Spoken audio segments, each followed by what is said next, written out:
반갑습니다. 장종료 시장점검입니다. 네, 오늘 코스피 지수 상승 마감했는데 제 종목이 안 올라가는 관계로 상승 마감했지만 뭔가 오늘 시장이 되게 나빴다.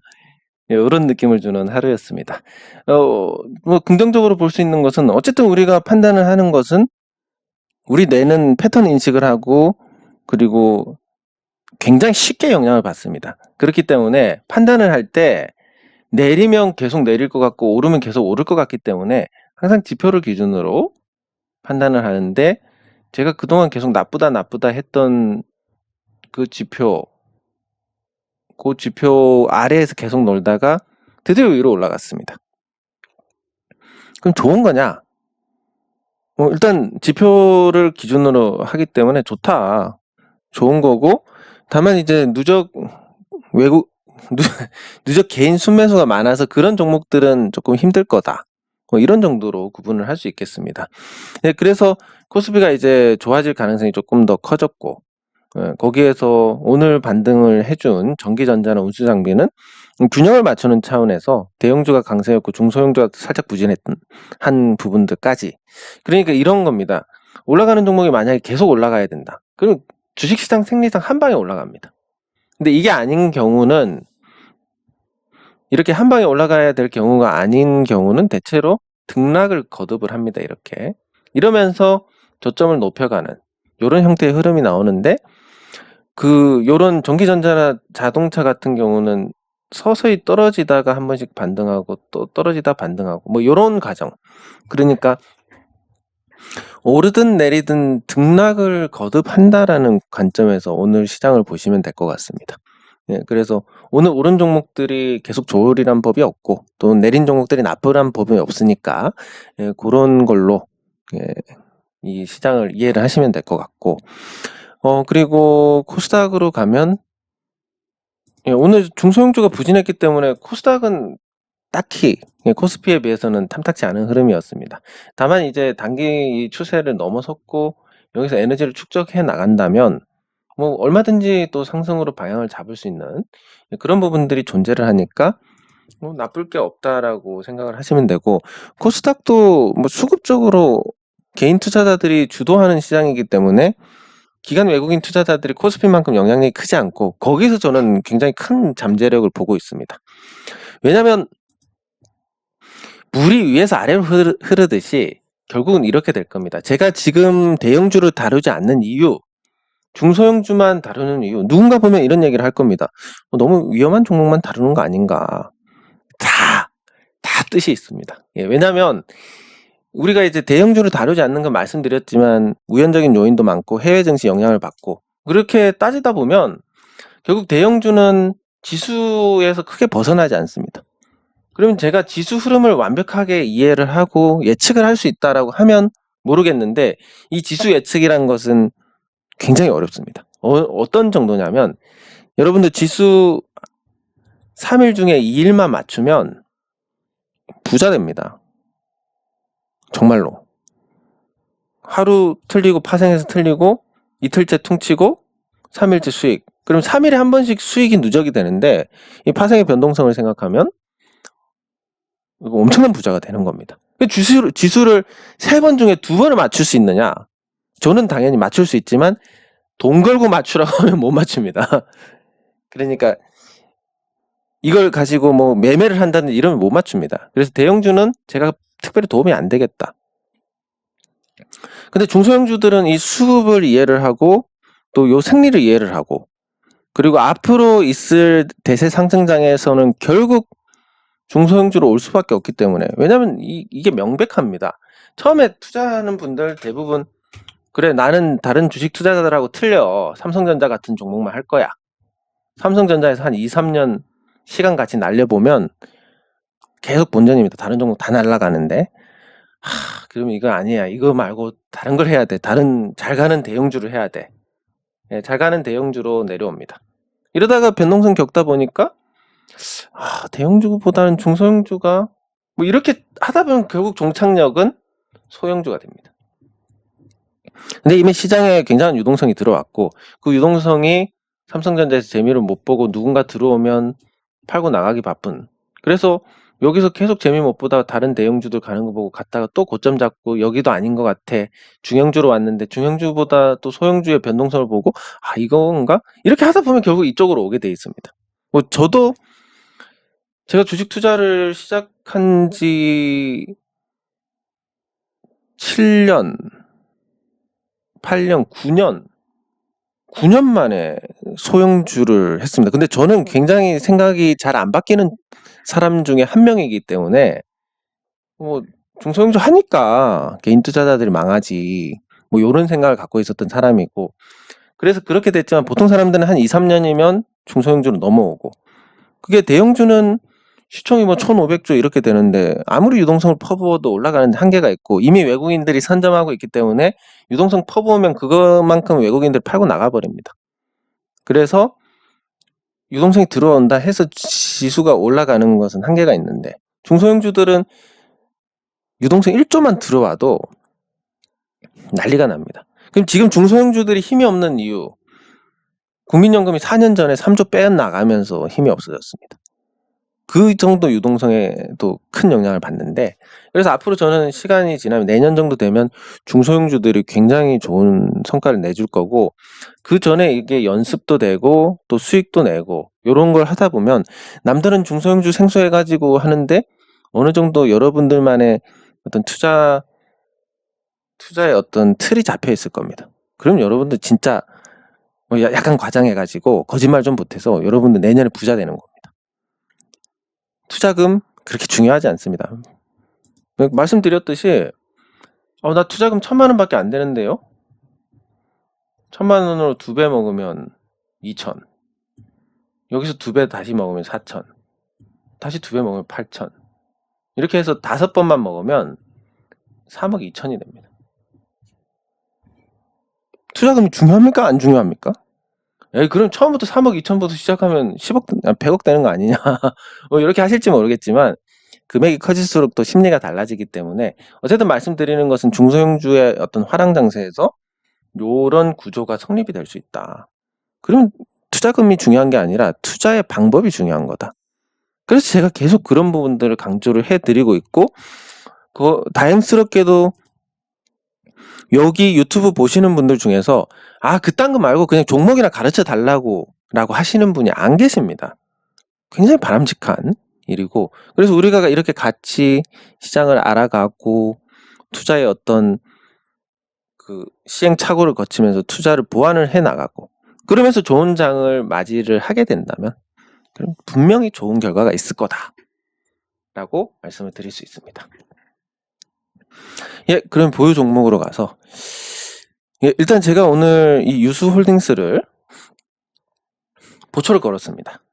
근데 유수홀딩스에서 굉장히 오늘 좋은 소식이 나왔습니다. 물론 지금 갖고 계신 분들은 해당이 안 되지만 주주총회에서 배당을 수정해가지고 500원을 주는 걸로 했다. 와, 굉장히 좋은 일이다. 이렇게 볼 수 있습니다. 근데 이거 오타가 난 것 같긴 한데 이거 124억 8,911만 2천원 이거 배당금 틀린 것 같은데 요거 12억 4,800인 것 같습니다. 아니다 124억 맞구나. 엄청난 금액을 배당을 결정을 했습니다. 124억 맞습니다. 그러면 이 정도로 이제 주주환원 정책을 한다라고 하는 걸 보여줬습니다. 주총에서. 근데 이전에 보시면 이 공정공시 제가 말씀드리지 않았습니까? 이거 그냥 먹여주는 것 같은데 이거는 3년간 발생하는 순이익의 30% 이상 주주환원을 활용하고 배당 가능 이익이 있는 경우 일정한 규모 어쨌든 올해 배당 가능 이익이 한 30% 정도 배당을 한 것 같은데 매년 이게 매년 이렇게 수익이 난다는 보장은 없지만 어쨌든 이렇게 표방을 했고 100억 규모로 자기 주식 매입 또는 신탁을 할 건데 5월에 승인 후에 가능한 빠른 시간 내 취득 예정. 그러면 이 규정상 이렇게 자사주를 하루에 살 수 있는 한계가 있습니다. 최대한 채워가지고 사겠다라는 거니까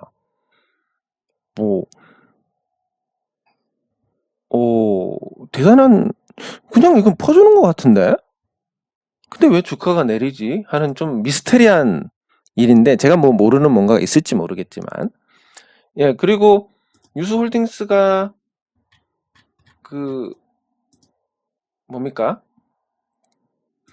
지주사 역할을 하고 상장사 하나랑 그리고 비상장사 3개를 갖고 있는데 요즘처럼 또 공모주 열풍이라면 또 비상장사 상장해가지고 이익을 챙길 수도 있고 그런 거 보면 한 당분간은 그런 배당이나 주주환원 정책을 기대할 수 있는 부분이 크지 않나.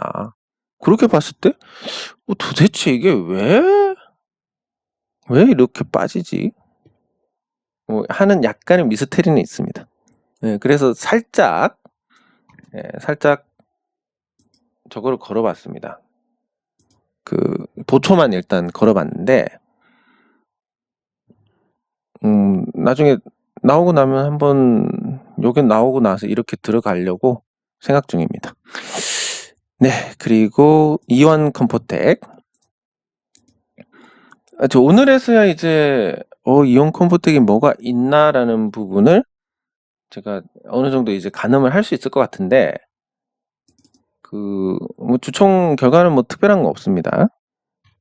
특별한 거 없고 고사 뭐 특별한 부분은 없습니다. 그리고 오늘 주목할 게 이제 하나투자증권의 상한가인데 증권주들 보통 다 같이 움직이는데 왜 얘가 상한가를 갔지? 라고 보면 요 두나무라고 두나무에 이제 하나투자증권이 투자를 했습니다.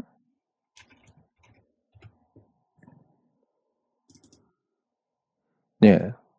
그래서 여기 보면 미국 나스닥 상장 준비 소식에 쿠팡이 터지고 나니까 나스닥 상장하면 이제 뭐 반응이 이렇게 잘 오릅니다. 잘 옵니다. 잘 와서 그러면 이원 컴포텍도 그때 그 자회사 이름이 뭐였더라? 리미나투스인가 뭐 그런 자회사 지분을 취득했는데 그 회사가 나스닥 상장을 한다 그런 기사를 본 것 같습니다. 그래서 그 기사대로 이게 진행이 된다면 그럼 뭐 이온 컴포텍도 한번 저런 식으로 관심을 받을 수 있지 않을까. 그래서 잘 버텼구나.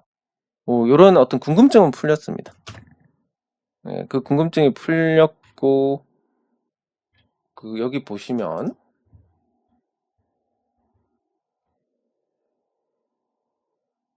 탑업인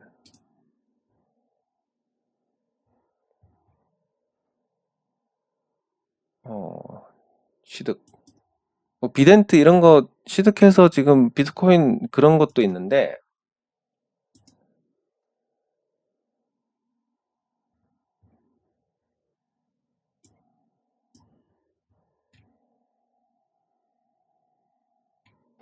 요 회사였나?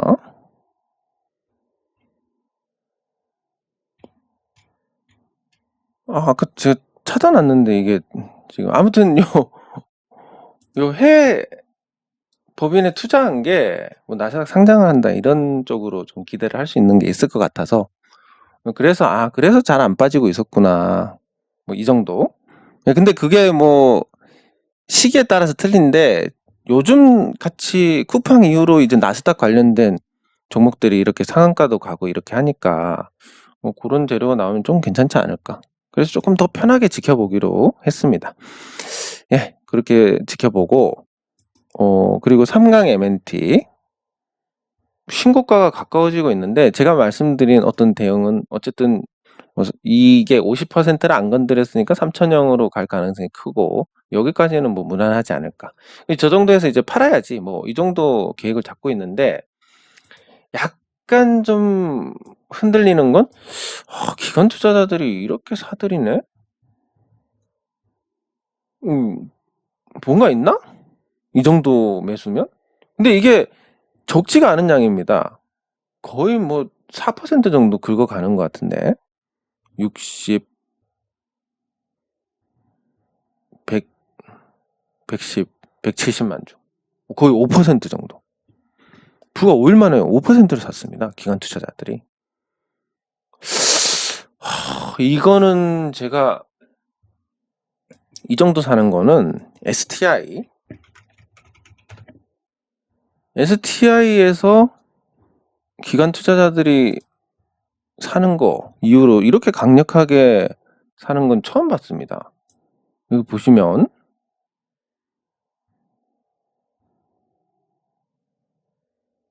여기 이때 기관 투자자 이때 막 샀는데 그리고 나서 주가가 떨어진 사례가 있습니다. 그래서 뭐 저것도 기관 투자자들이 산다고 무조건 옳은 거는 아니겠지만, 근데 저 STI 같은 경우는 그때 저렇게 사다가 기관 투자자들이 뭘 잘못해서 이게 매도가 된 게 아니라, 아니 그 주가가 떨어진 게 아니라 유상증자를 결정을 해버렸습니다. 회사에서. 그래서 떨어졌고 기관 매수하고 무관하게 그렇게 주가가 하락을 했고, 삼강의 MNT는 조선업이 이제 막 시작인데 기관 투자자들 5%나 들어왔다? 이건 뭐 모르겠습니다. 근데 단기적으로는 기관 매수가 저렇게 집중되면 좋은 거고, 회사가 뭐 유상증자라든지 이런 것만 결정 안 하면 사실 흐름이 이대로 이어질 가능성이 크니까, 뭐 이것도 어쨌든 저는 전 고점 부근까지 한번 보는 걸로. 그리고 제가 임시주주총회 관련해서 소송을 진행을 해야 되니까, 뭐 그게 목표가까지 빠른 시일 내에 도달하지 않으면 뭐 팔아야 되긴 할 것 같습니다. 요 소송비 해야 되니까. 네, 그런 거 있고, 그리고 NHN벅스 굉장히 좀 실망스러운 흐름이었는데, 거래량 없이 떨어졌으니까 뭐 대세에 어떤 영향을 주는 건 아닙니다. 다만 이 주가가 떨어진 부분에서 누군가가 만약에 팔아서 떨어졌다, 사실 4% 떨어질 만한 어떤 집중적인 매도세는 나오지 않았는데 그럼에도 불구하고 떨어졌다는 건 힘이 없다. 주가가 힘이 없으면 뭐 할 수 없는 거 아니냐. 이런 관점에서 보면 오늘 이 추세에 걸리긴 했는데, 일단 흐름 자체는 조금 시간을 끌 수 있는, 뭐 내일 이런 게 안 나오는 이상은 당분간 재미가 없는 그런 흐름이 될 것 같습니다. 예. 그리고 뭐 굳이 뭐 단타 자리를 찾는다라고 한다면 요런 자리. 근데 요 자리는 뭐 이미 한번 나왔으니까, 한번 갔다 왔으니까 해당이 안 된다 이렇게 볼 수 있고, 해당이 되는 자리는 이 자리는 이 자리도 한번 다녀왔거나 이렇게 갔다가 이렇게 왔으니까, 그러면 딱히 뭐 단타로 대응할 만한 자리도 없고, 그냥 재미없는 거 지켜봐야 될 것 같습니다. 예를 들어서 제가 이거 재미없어요, 이게 추세 깨져가지고 더 재미없을 것 같아요, 이 말을 듣고 또 누군가가 매도를 해서 더 떨어진다면, 그러면 이제 거기에 신경을 곤두세울 게 아니라 누군가가 조금만 팔아도 떨어질 종목이면 어차피 못 올라간다, 그런 부분들이 다 불식된 다음에 주가라는 게 상승하는 거니까, 이건 뭐 시간이 조금 걸릴 가능성이 높다라고 봐야 될 것 같습니다.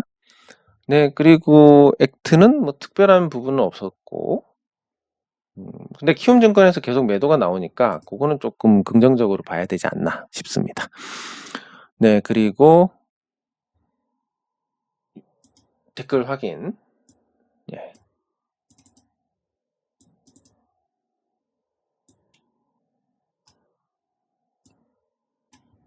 네. 일단 제 거 하나 찍고,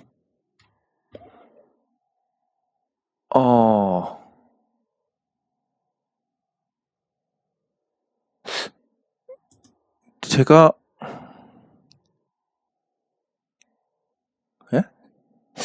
뭔가 혹시 제 나이를 잘못 알고 계신 거 아닌가 싶으신데, 제가 올해 41이니까 81년생이고 41이니까 30대 중반의 젊은 친구라고 이렇게 말씀하시다가 5살 연상인 형님이 36이면 36이 이런 표현을 하는 조금 이상한데, 아무튼 나이를 잘못 알고 계신 거 아닌가 싶은데, 아무튼 감사합니다. 예. 아이고, 예, 감사합니다. 도움이 되셨다니 참 좋습니다. 예, 감사합니다. 포트폴리오, 요거 제가 한번 다룬 적이 있는 것 같은데. 제가 다룬 것 같은데. 잠시만.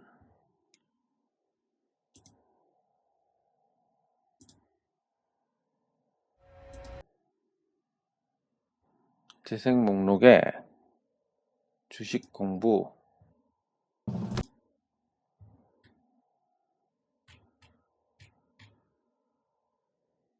계좌 나누기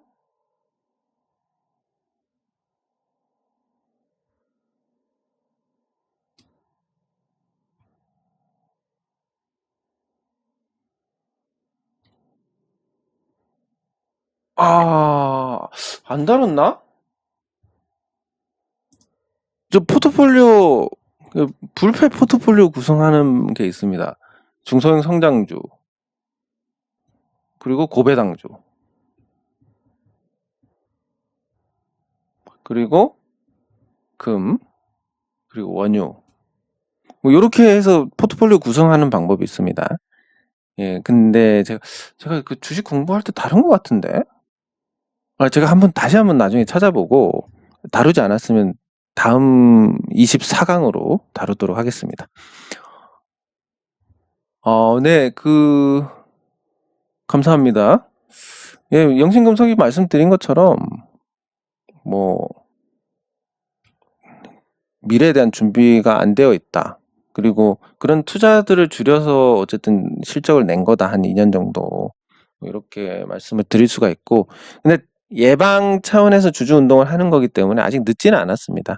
이번에 우리 소액 주주분들께서 합심해서 잘 만들면 좋은 회사로 또 만들 수가 있습니다. 잠재력은 충분히 있습니다. 그리고 그 전 대표이사가 굉장히 그 투자도 많이 했고, 그리고 이 스마트 팩토리로 인해서 원가 경쟁력도 나쁘지 않고 시스템으로 돌아가는 회사기 때문에 지금 그럭저럭 버티고 있는데, 아직은 괜찮은데 제가 생각했을 때 이 회사가 문제가 되는 게 한 2024년? 이때까지도 뭔가 조치가 없으면 문제가 될 것이다.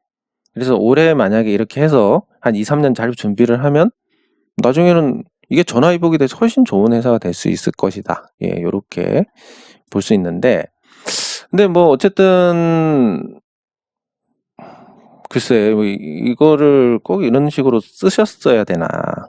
뭐 이게 이제 뭐 그렇습니다. 사고 파는 거는 당연히 자기 마음인데, 뭐 책임자분하고 통화 후에 매도했지만 성공을 기원한다. 뭔가 이게 좀 어폐가 있는. 예, 그래서 딱히 뭐 이게 기분 좋게 받아들여지진 않습니다. 예, 그리고 뭐 제가 뭐 무조건 좋다 할 수도 없는 거고 솔직하게 말씀드려야 되니까. 예, 감사합니다. 감사합니다. 요것도 한번 다루려고 했는데, 대호 PNCU 이건 우선 준 것 같은데. 그러니까 뭘 다루려고 했냐면 포스코의 락킹 전략.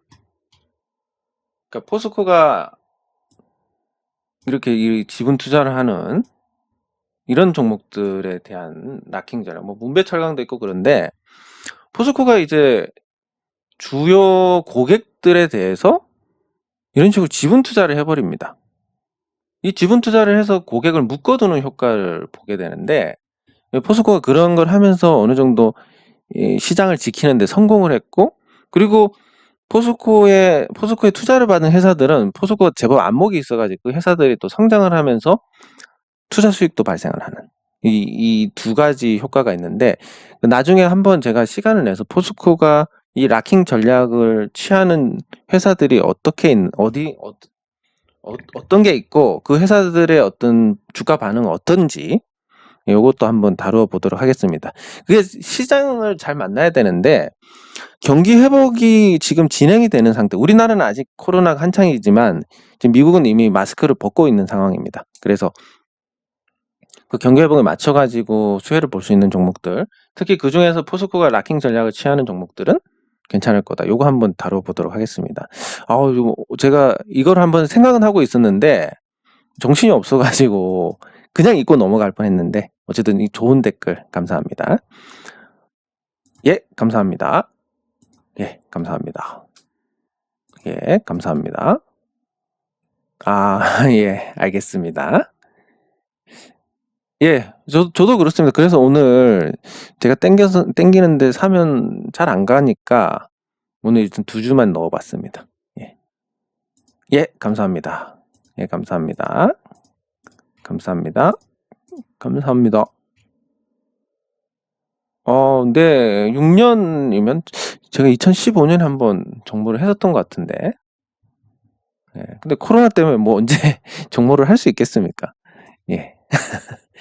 2015년에 그때 이번에 진짜 그때도 맞다 메르스였는데 진짜 이번에 안 오시면 마지막이 될 수도 있다고 뭐 매년 우리가 정모하는 것도 아니고 제가 이렇게 오프라인 만남을 또 좋아하는 것도 아니라서 촌놈이다 보니까 부끄러움도 많이 타고 그래서 그게 뭐 마지막인데 그 마지막이 될 수도 있으니까 오시라고 뭐 그때 했던 기억이 납니다. 근데 이게 진짜 마지막이 될지도 모르는 상황이 돼가지고 예. 네, 감사합니다. 우진. 예, 우진.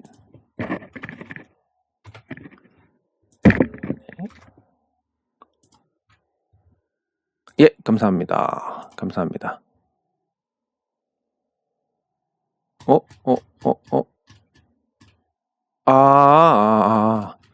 좀 81년생입니다. 62년생은 저기, 혹시 그 대신증권에 이분하고 헷갈리신 거 아닌가 싶은데, 이분하고 헷갈리신 거 아닌가 싶은데, 예, 이분은 제가 아닙니다. 저는 81년생이고, 이분은 뭐 경력이 아주 화려하신데, 제가 뭐 이런 분들의 하고 뭐 헷갈린다 이것만 해도 참 영광이 아닌가 싶습니다. 아무튼 이분하고 다른 사람입니다. 이름만 똑같습니다. 예. 네, 추세가 무너진 것 같아서 뭐 시간이 좀 걸린다 생각하고 또 잊어버려야 될 것 같습니다.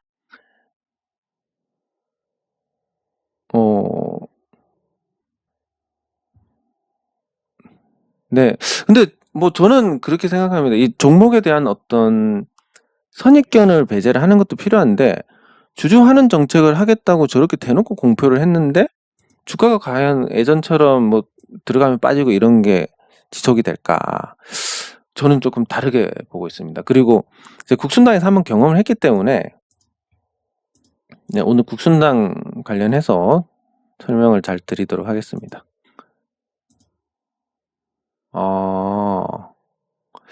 연구 많이 하신 것 같은데 제가 이런 부분들 다 인식을 하고 있습니다.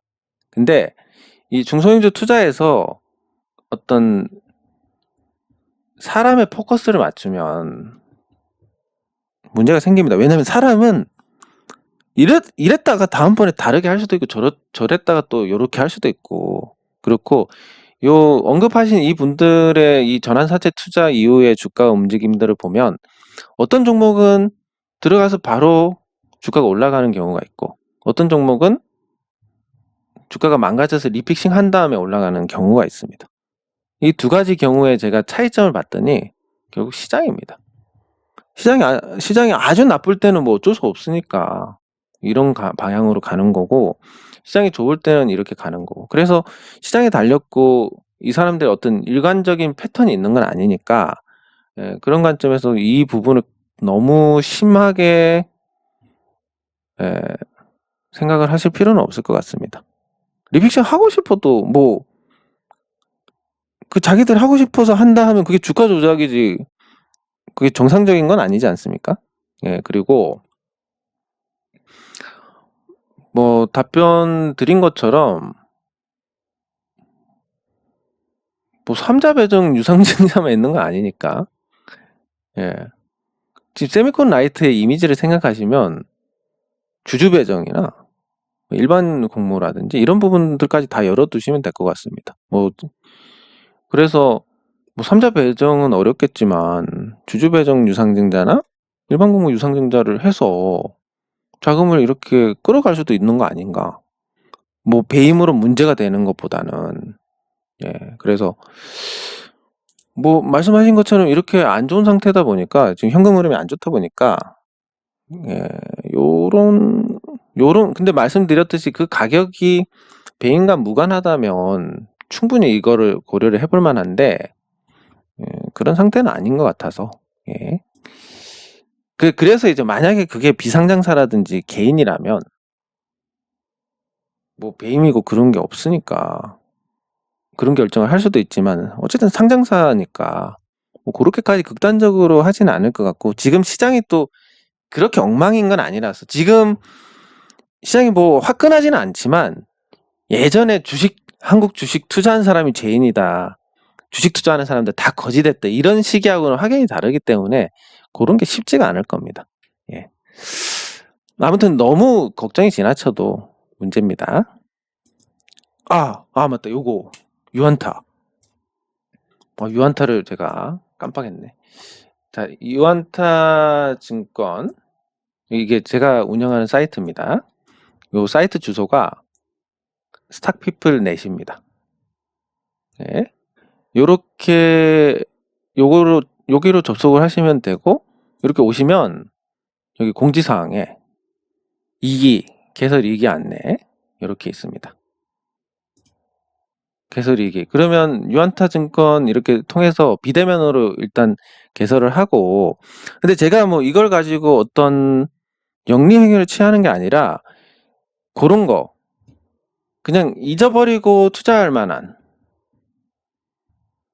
확실하게 이제 숫자를 만들어내는 그런 종목들을 이제 추천을 드리고, 실제 조금씩 반응이 오고 있습니다. 이 종목들이. 근데 요거를 이제 드리는데, 만약에 제가 공개적으로 요 종목들을 다룬다, 그러면 꼭 계속 언급이 됩니다. 언급을 해야 되는 상황이 발생하고, 그럼 그냥 편하게 갖고 있으면 언젠가는 반응이 나와서 올라갈 종목인데, 계속 언급하다 보면 인내력이 떨어져가지고 대응을 못하게 됩니다. 그리고 두 번째는, 생업이 되게 바쁜 분들이 있을 텐데, 그분들은 매매를 할 만한 그런 환경이 안 되니까, 그런 분들을 위해서 또 이런 종목들을 선정을 해서 말씀을 드리는데, 그것도 공개적으로 하면 이거는 왜 안 올라가나요? 왜 바닥 계속 기고 있나요? 이렇게 되면 안 되니까, 그냥 조용히 문자 받아가지고 조용히 투자하실 분들만 하시라고 이렇게 하는 겁니다. 그러면 제가 이제 이거를 확인을 해야 되는데, 사실 그 개인 정보 때문에 누구가 가입을 했는지 안 했는지 확인도 못하고, 그래서 이제 간단하게 맞느냐 틀리냐 정도 확인해 주겠다 하셔가지고, 요 진해 지점, 그러니까 이 유치자를 개설하시고 나서 유치자를 김진석 진해 지점으로 이렇게 하시면 되고, 다른 개인정보 유출이나 이런 건 없을 겁니다. 그러니까 성함하고 이렇게 비밀글 체크해가지고 요 댓글로 이렇게 적어주시면, 이분이 실제 계좌 개설을 했고 거래를 했느냐, 당장 처음에는 거래 안 하셔도 됩니다. 일단 문자 받으시고 요 계좌를 이용을 해서 거래를 하시면 조금 낫지 않을까. 왜 그리고 이거를 하냐면, 일단 저는 이 유한타 증권 계좌가 저한테 되게 잘 맞았고, 그러니까 이 주식 투자 하다 보면 결국은 사람이 할 수 있는 거 다 하고 나면 운을 찾게 됩니다. 이게 조금 궁합이 잘 맞는 것 같고, 그리고 두 번째는, 요게 크지는 않지만 0.065%고 평균적으로 0.01호인데, 요 수수료가 크지는 않지만 이 수수료 때문에 매매를 조금 덜 하게 되더라. 그게 오히려 수익에 더 좋더라.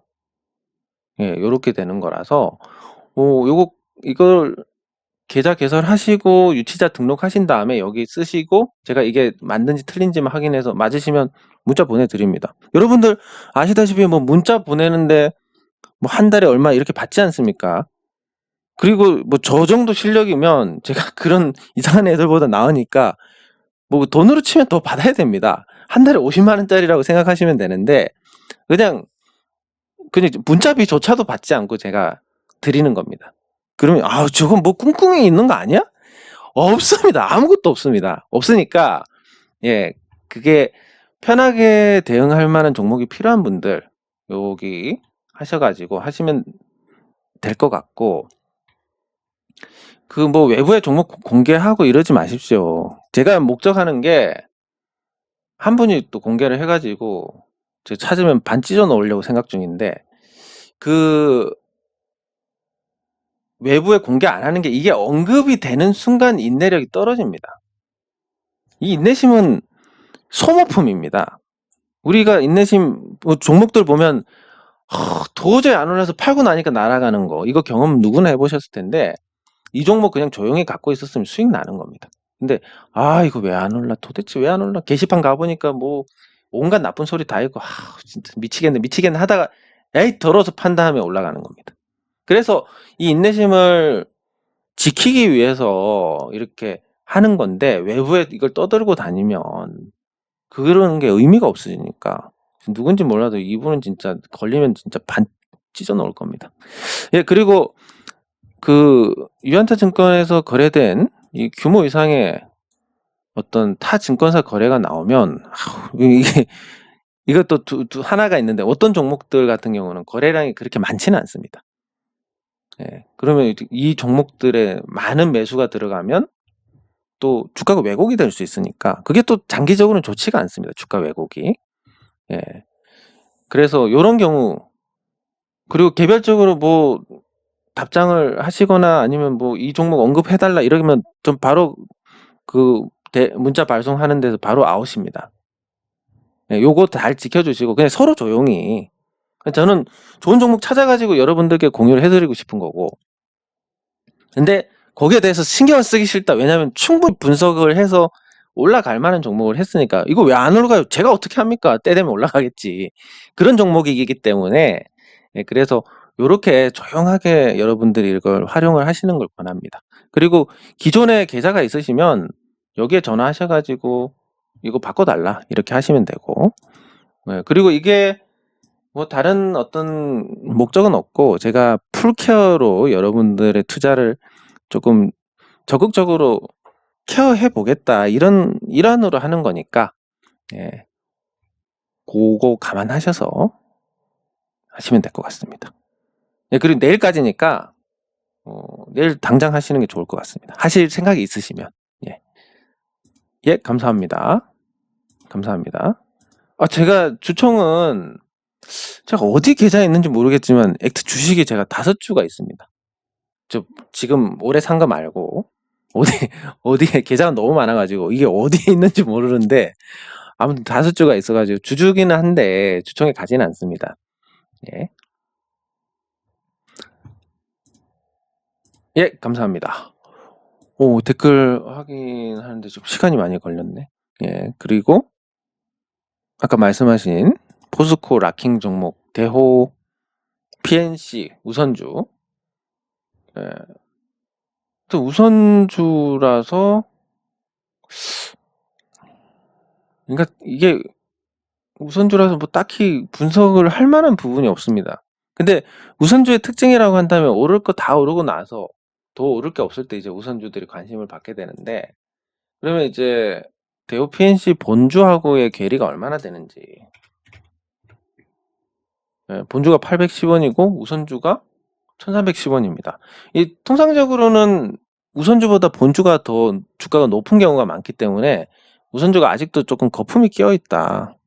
예, 이렇게 보시면 될 것 같고, 지금 이 상태로면 본주가 오른다 하더라도 경우에 따라서는 안 오를 수 있으니까 딱히 좋은 건 아닌 것 같다. 그리고 단기적으로 뭐 주가를 만들던 쪽에서 털고 나간 게 이미 명백하게 이 거래량으로 증명이 되니까 지금은 주가를 올릴 만한 주체가 없다.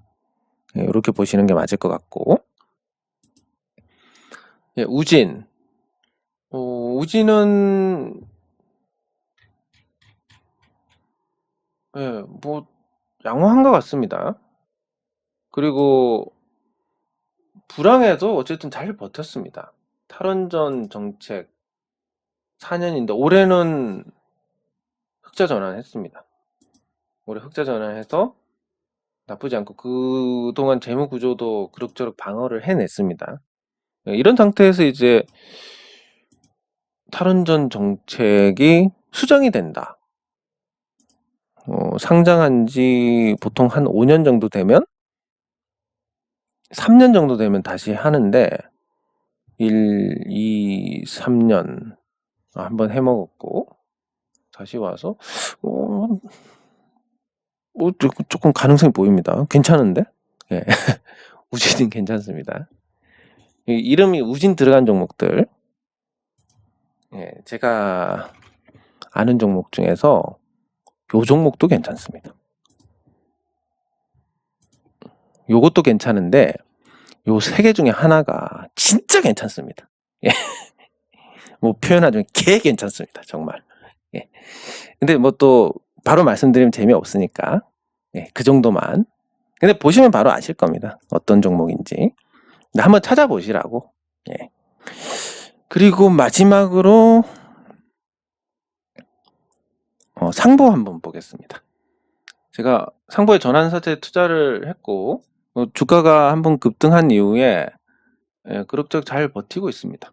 버티고 있고, 그러면 이제 상보가 어떻게 되는지에 대해서 제가 굉장히 예의주시하고 있을 텐데, 지금 외국인 지분율이 계속 올라가고 있습니다. 이거 굉장히 긍정적인 건데, 외국인 지분율이 중소형주 중에서 외국인 지분율이 10%를 넘어간다.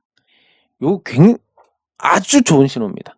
물론 지금 아직 3.78밖에 안 돼가지고 이게 10%가 될지 안 될지는 모르겠지만, 상보가 자동차 부품주로서 지금 사이즈하고 다르게 글로벌 기업들을 상대하고 있는 회사고, 그렇다 보니까 어떤 품질 관리라든지 이런 부분에서도 작은 기업답지 않게 조금 기대할 만한 부분들이 존재를 합니다.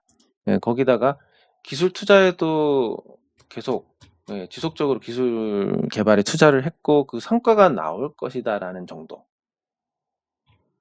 저는 조금 더 알고 있을지 모르는데 어쨌든 제가 말씀드리고 싶은 건 성과가 나올 그런 투자의 어떤 결실을 볼 수 있을 것 같다.